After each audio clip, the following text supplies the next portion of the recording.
Morning Janvi. सबसे पहले जो नतीजे आए और बिजनेस अपडेट्स उसकी डिटेल्स क्या है? बिल्कुल, गुड मॉर्निंग। नतीजों के सीज़न की शुरुआत हो चुकी है और शुरुआत टीसीएस के नतीजों के साथ हुई। कल बाजार बंद होने के बाद नतीजे आए और नतीजे अगर देखें तो कुछ ख़राब नहीं आए, तो डेफिनेटली एक्सपेक्टेशंस के मुताबिक ही आते हुए दिखे। यहाँ पर इनलाइन सेट ऑफ नंबर्स रही है। कंपनी के डॉलर रेवेन्यू अगर बात करें तो यहाँ पर करीबन फ्लैटिश डॉलर रेवेन्यू आती हुई दिखी। 7,624 मिलियन डॉलर्स के पास यहाँ पर डॉलर रेवेन्यू आई है।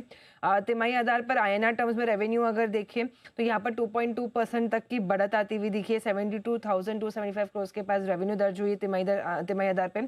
कांस्टेंट करेंसी टर्म्स में अगर देखें तो 0.4% की यहाँ पर ग्रोथ हुई है। कामकाजी मुनाफे में अगर देखें तो यहाँ पर 3% तक की गिरावट है और मार्जिन भी 130 बेसिस पॉइंट से जो है यहाँ पर घट कर आते हुए दिखे। लगभग 24% के बाद पास एबिट मार्जिन आए कंपनी के।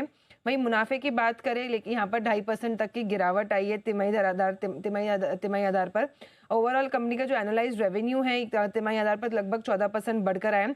टीसीवी भी अगर देखें तो यहाँ पर स्टेबल आती हुई दिखी है। टोटल कॉन्ट्रैक्ट वैल्यू इस तिमाही में 9.5 बिलियन डॉलर्स की आई है। अनुमान 8 से 10 बिलियन डॉलर्स का था।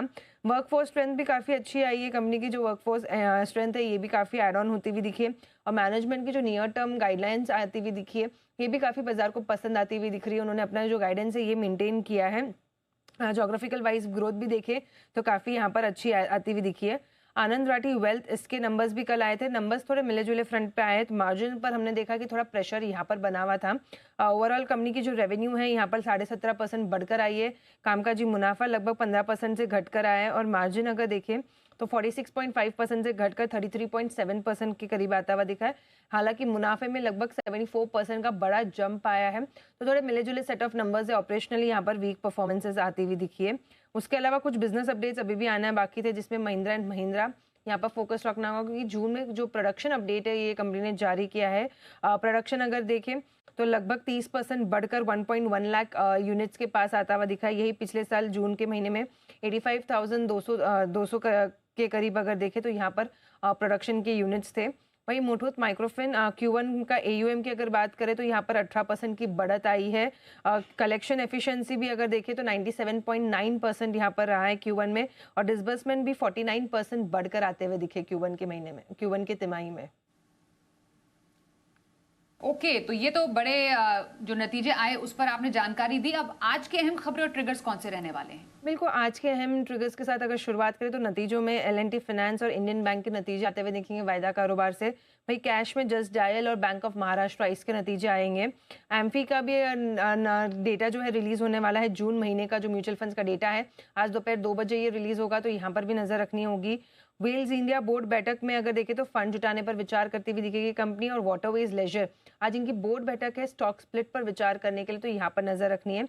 काफी सारे स्टॉक्स के एक्स डिविडेंड की डेट है जिसमें Nestle India, doctor Reddy's, Hindalco, axis bank, इनके डिविडेंड की आज एक्स डेट है, तो यहाँ पर भी एक्शन आता हुआ दिखेगा।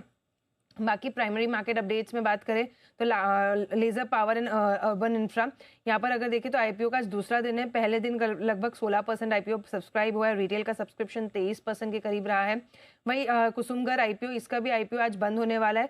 अच्छे सब्सक्रिप्शन फिगर्स अभी तक आए, 13 गुना जो टोटल आईपीओ सब्सक्राइब हुआ है। रिटेल का सब्सक्रिप्शन 9.5 गुना रहा है। QIB पोर्शन में 2 गुना रहा है और NII में भी अगर देखें तो लगभग 36 गुने से ज्यादा यहाँ पर सब्सक्रिप्शन फिगर्स आते हुए दिखे। खबरों में काफी बड़ी खबरें आई है जिसमें सबसे पहले डिक्सन टेक्नोलॉजीज यहाँ पर फोकस रखना होगा क्योंकि वीवो मोबाइल इंडिया के साथ जो जेवी है उसे सरकार ने मंजूरी दे दी है।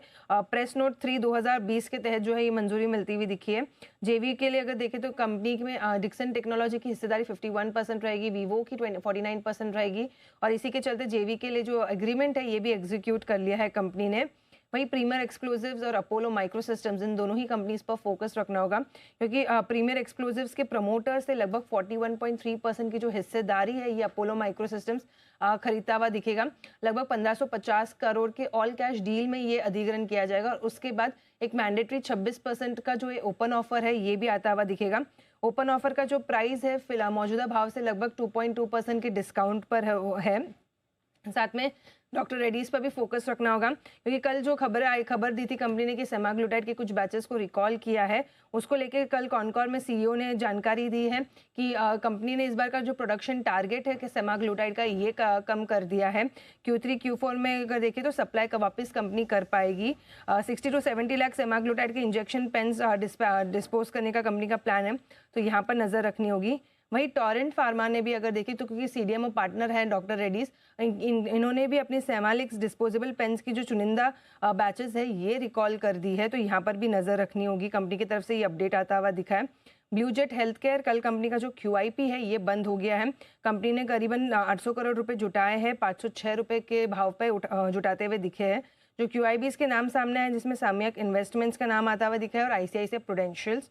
और हैवेल्स पे भी फोकस रखना होगा क्योंकि पिक्सी AS के साथ इन्होंने एक स्ट्रैटेजिक पार्टनरशिप का ऐलान किया है।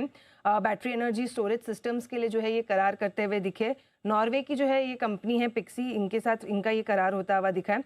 और पेटीएम, यहाँ पर भी फोकस रखना होगा क्योंकि इंडोनेशिया में इनकी जो वॉल्यूम साउंड बॉक्स टेक्नोलॉजी है इसके लिए ये करार करते हुए दिखे, पार्टनरशिप करते हुए दिखे, तो इन कंपनीज पे फोकस रखना होगा आज के ट्रेडिंग सेशन के लिए।